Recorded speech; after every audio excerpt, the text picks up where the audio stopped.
Juana Bordas has a passion for Latino leadership and truly believes in uplifting the Latino community. Women in general and people of color, what is it we need to do in order to rise to the higher levels of leadership in this country and to bring the incredible history and assets and potential that we have?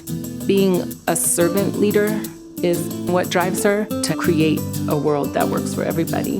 Juana became such a leader nationally because she had a vision and she went after it.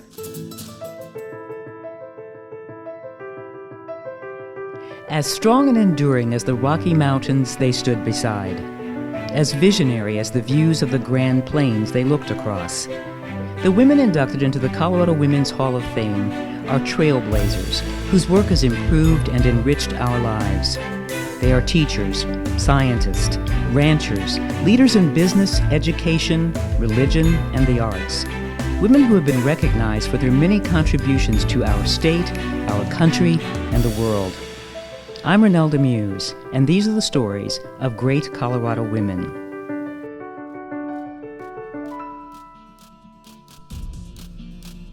Juana is, for me, a force of nature. I've never seen anybody more true to a mission, to an objective, to her core values. Some people go their whole life not knowing what their passion is, but I think Juana knew early on. And the way she's been able to do that is helping people find their own passion by providing a variety of different trainings to help people discover that leader in them. There's just no one else like her. She's bold, she's audacious. What Juana has done is say that there is another paradigm of leadership that is embedded in culture, but is also leadership for social action, leadership for community change, leadership to better society. Her books are about Latino people being proud of their culture, knowing what they can bring, what assets they have in their community, what assets they have in their culture. We need people on the ground as leaders with a vision of a different kind of society, one that is based on the values that this country was founded on. And if you just stop a minute and think, 500 years, colonization, marginalization, being minorities, 500 years slavery, 500 years of women not even not having the right to vote, they were property at some point. How did we get here? What is it about the way we lead that has enabled us to not only be here today, but to be the vibrant people that we are, with our values intact, who want to make a contribution, who want to make the world better, who want to make America what it can be? Juana's story is one of overcoming very difficult circumstances as an immigrant, being raised by a hardworking mother who sacrificed everything to make sure her children were successful. I came to this country when I was 3.5 years old. My mother and father had been living on the Caribbean coast of Nicaragua, and there was a tsunami that wiped out Cabo Gracias a Dios, which is the ancestral land that my people have come from.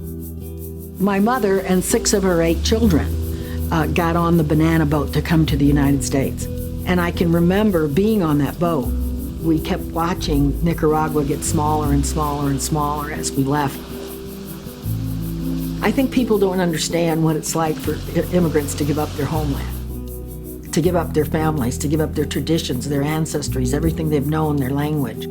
You have to have a belief that it's going to be better. You have to have a belief that you're doing this for the future of your family. When we landed in Tampa, my father was waiting there. My father had already come with my sister Rosemary and my sister Mary to do what immigrants have traditionally done. They send the father or the older to earn money to bring the family. I have 8 brothers and sisters, and I'm the youngest daughter. All of her brothers and sisters and Juana were pushed to do well in school, to achieve, to be successful. That kind of drive that was instilled by her parents made a real difference, but especially her mother, who was just incredible. Her mother worked multiple jobs to be able to support the family. My mother, Maria, was such a smart and strategic kind of person. She went to the church. She goes to the parish priest and she says in her broken English, I came to this country so my children could have a better life. Can you give me a job?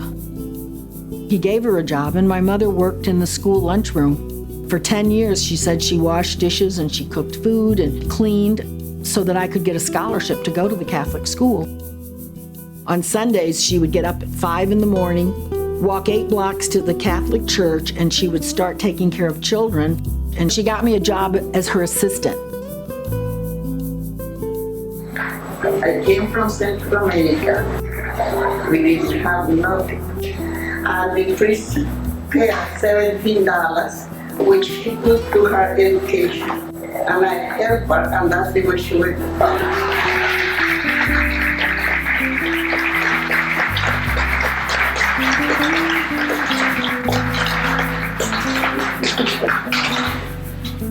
When I was growing up, it was really difficult because, my parents were immigrants and we were low income and we were just trying to make it in America.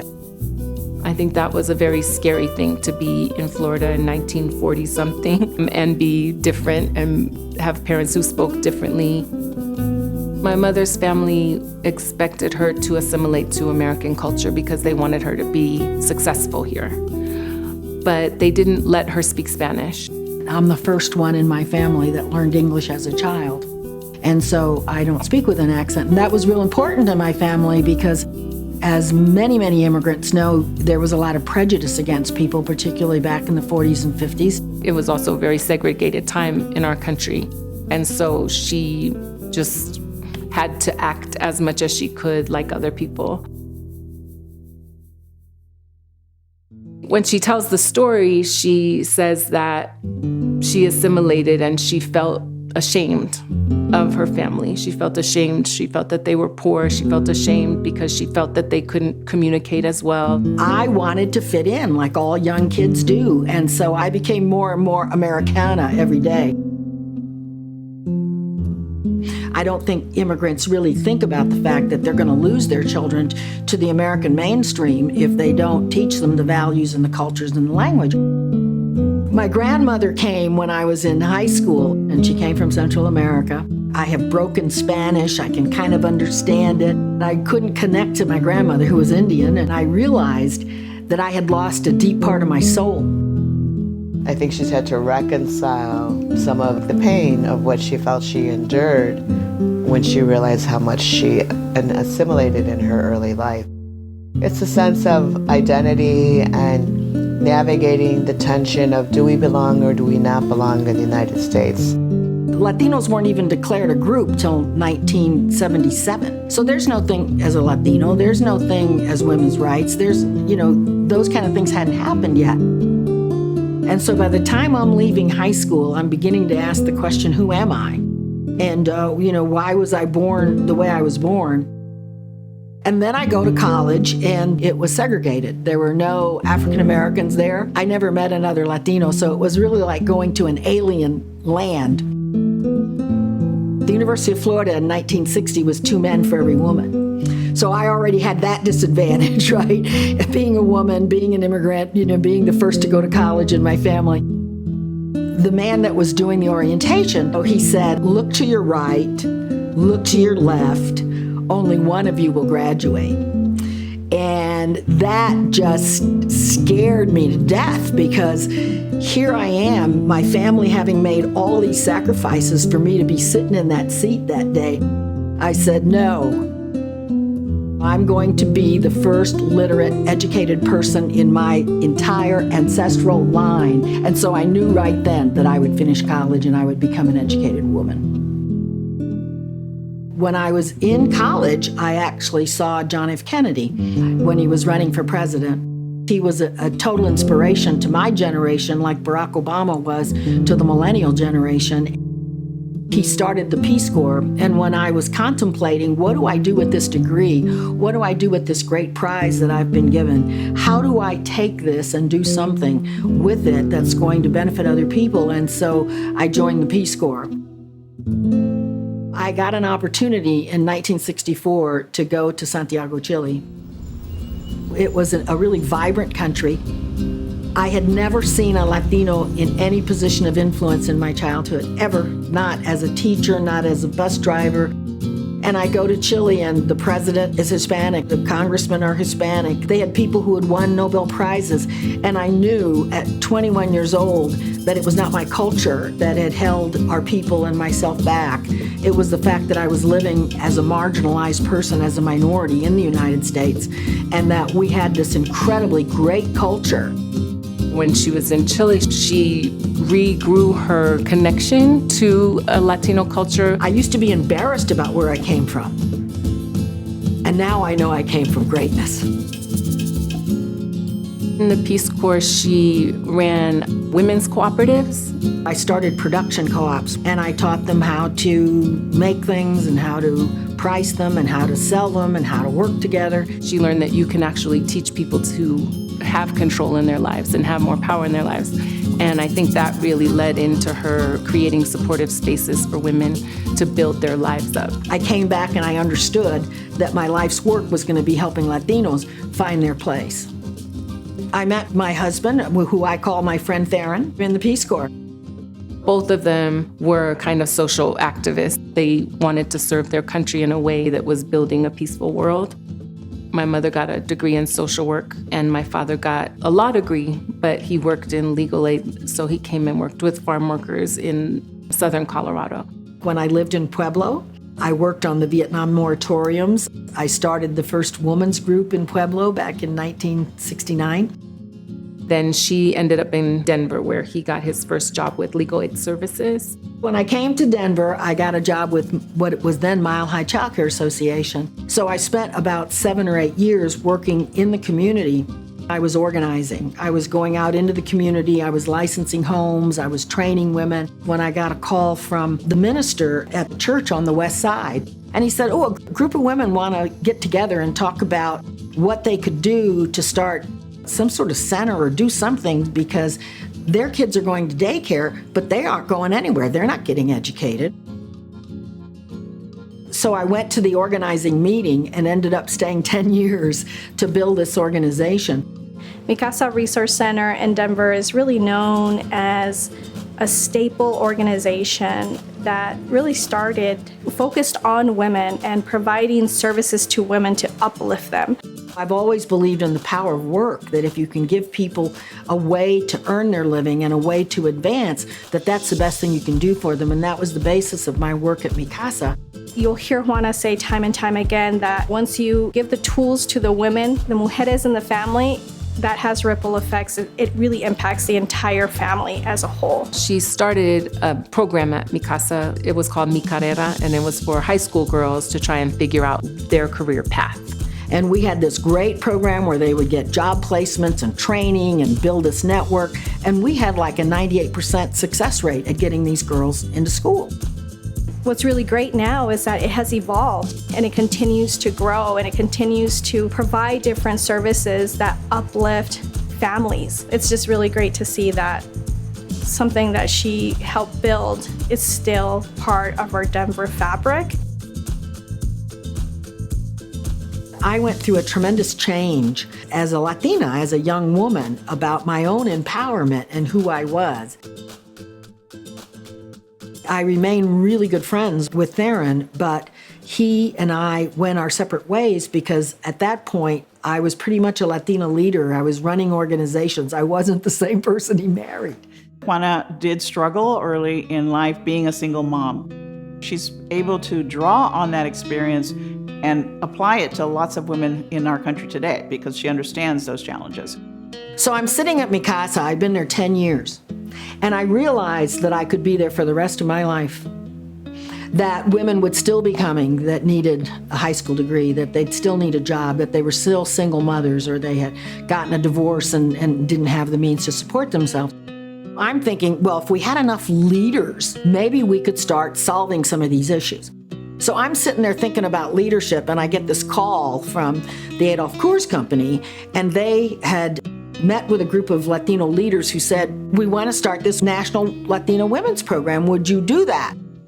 They gave me enough money to put the curriculum together, and it's a really incredible curriculum that lasted for like 40 years. She was the first executive director of the National Hispana Leadership Institute. So that was a national program focused on Latina women to really help women, again, kind of figure out their career paths, figure out their purpose, figure out their missions. The first session was all about learning who am I as a Latino, what's our history, how can we bond together, how can we form a network. Then we would go to the Harvard John F. Kennedy School of Public Policy, because again, if we're going to change things, we have to understand public policy, how the society works, what are the strategic levers that can create change. And then we would go to the Center for Creative Leadership, the top corporate center in the country, so they could learn how do white men lead, what do we need to know, and once we know that, we can bring our assets, our way of leading, our culture, our stamina, our resiliency. She gave these women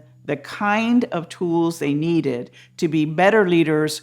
And when people saw that and saw the success that she had created, she immediately gained great respect from people in Washington, D.C. We wanted to expose them to as many people in power as we could. Each woman, as they graduate, has to come up and say what her purpose is. And the woman with the energy behind all of this, Juana Bordas, President and CEO. So the changes that we have seen in women's roles in the last 20 years calls forth a new generation of leaders. Latinas are particularly suited to this call to leadership. They have always been the foundation of the family, the wellspring of our community, the preservers of culture and tradition. Their commitment to hard work, service, and we all know that through our mothers. The work and the service that our mothers did has put us here today. That is why we are here. The National Hispana Leadership Institute is here to ensure that they are prepared for national positions of leadership, to impact public policy, and to be the leaders of our future in the 21st century. Our collective strength can build bridges of understanding and hope. Our courage and determination will ensure our success. It is my belief that Hispanic women leaders in America will return the vitality, integrity, the care, and the concern for its people that this country was built on. There have been hundreds of women that went through that leadership program who have run for office, who are running major organizations and institutions, and significantly have a cohort of hermanas, of a sisterhood that they can call on those women across the country. The Center for Creative Leadership was one of our partners for the National Hispana Leadership Institute, and they offered me a job. Only the most talented and successful go there and become part of their network. I stayed there 4 years, and it was like getting a PhD in leadership. While I was there, I also had the opportunity to work with the Kellogg Foundation through a thing called the Kellogg Scholars. And it was all basically the white male scholars who have written on leadership. In the past, leadership came out of the military model and out of the corporate model. So it was a top-down model where you had leadership by the few. There are several different kinds of models of leadership. Latino leadership is much more in concert with this servant leadership model, because it's essentially about saying, what I do for community. What I do for family. And what I do with, not directing from the top. It's called leadership by the many.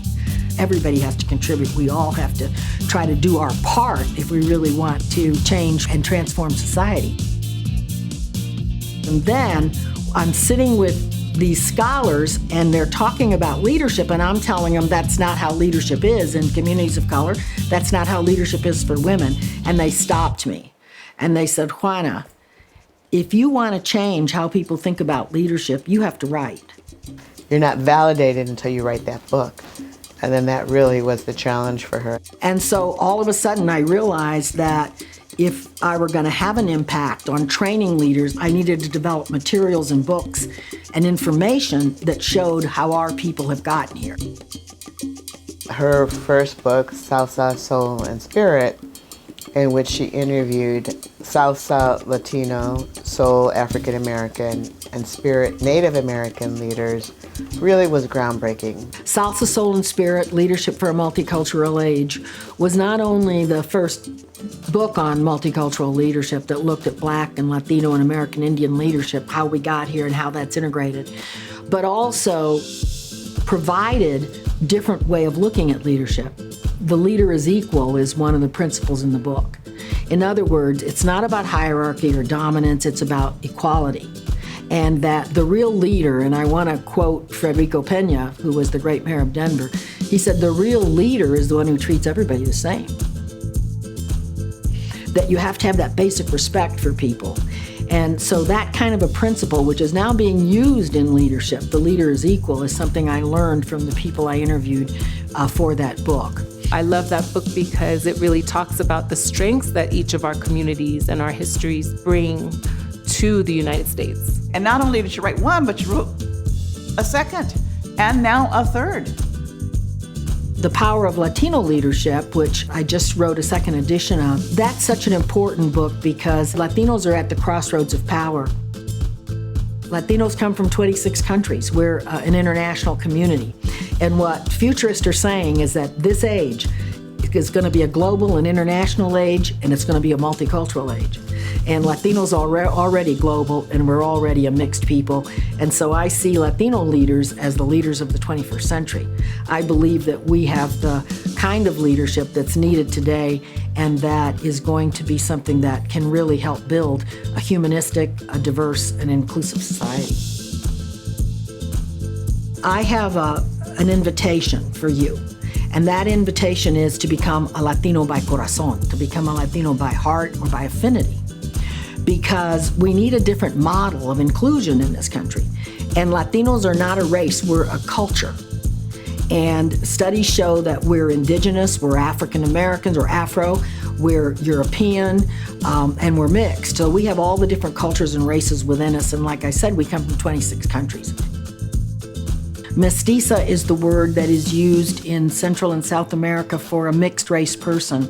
And in fact, the majority of people in this hemisphere are mestizos. So Mestiza Leadership International, my goal was to create a company that provided leadership services that reflected both multicultural leadership, mainstream leadership, and Latino leadership. In essence, she took what she learned at the Center for Creative Leadership and she applied those lessons to the grassroots or to our community and said, how do we reach this objective of providing the highest quality of leadership training to people across the United States? She's so vibrant. She does it with passion and heart, and she shows up like that each and every day. I use that kind of energy when I train, and so my trainings are very different, and I integrate music and dance and movement into my work because we're kinetic learners. We don't learn just by reading, we learn by doing. She's also worked with HACED, which is an organization that looks at Hispanic corporate interests and how do Latinos move up the corporate ladder, if you will. And the goal of the program is to, first of all, form this network. Again, the young Latino corporate network that's going to help each other, to connect them to their culture and their roots, to ensure that they never forget where they came from, and that one of their goals in life is to give back. Every year for, I think, at least the past 20 years, if not longer, she trains a cohort of young corporate leaders in major corporations throughout America. And for a lot of them, it's an awakening of how can they be Latino as well as a successful corporate executive, and that these are not mutually exclusive. And there are literally now, I don't know, hundreds, if not thousands of executives that she's trained. I just finished training 72 young Latinos that are in corporate America. And those of us who have been in social change work all our lives, we never thought we would see corporate America change. But corporate America is changing. I'm working for some companies now that have sustainability, that have diversity, and they're really trying to make this switch because they see the future coming. Now you're starting to talk about diversity and equity and how important it is for people to show up authentically. But Juana's been talking about this for years. I've always believed that diversity is not about color or race or ethnicity or sex or anything. It's about your consciousness. It's about whether you really believe that every single person on this planet is equal and should be given the same sort of treatment and support and help and nurturing as everybody else. In 2002, I realized that most of my work in the future was going to be on the national level. And yet Denver is my home. I thought to myself, well, what could I do to leave a legacy for Denver? I brought together some of the women that are in the Hall of Fame, Ramona Martinez, Polly Baca, Anna Jo Haynes, Lena Archuleta, who was the first Latina in the Hall of Fame. We came together and we started the Circle of Latina Leadership.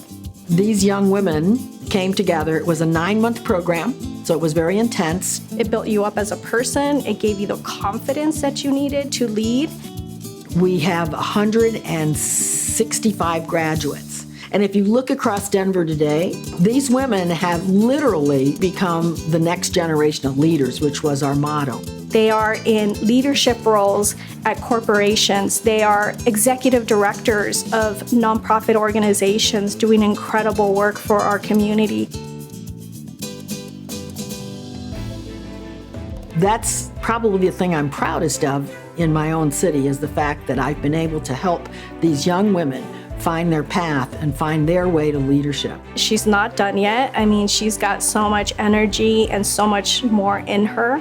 I plan in the next 10 years to help build a multicultural nation. I will do that through teaching and writing and through helping organizations become more diverse and inclusive. I think Juana's legacy will ultimately be the impact she's had in communities across the country by making leadership training available at all levels. That will produce change and better our communities in ways that we can't even imagine.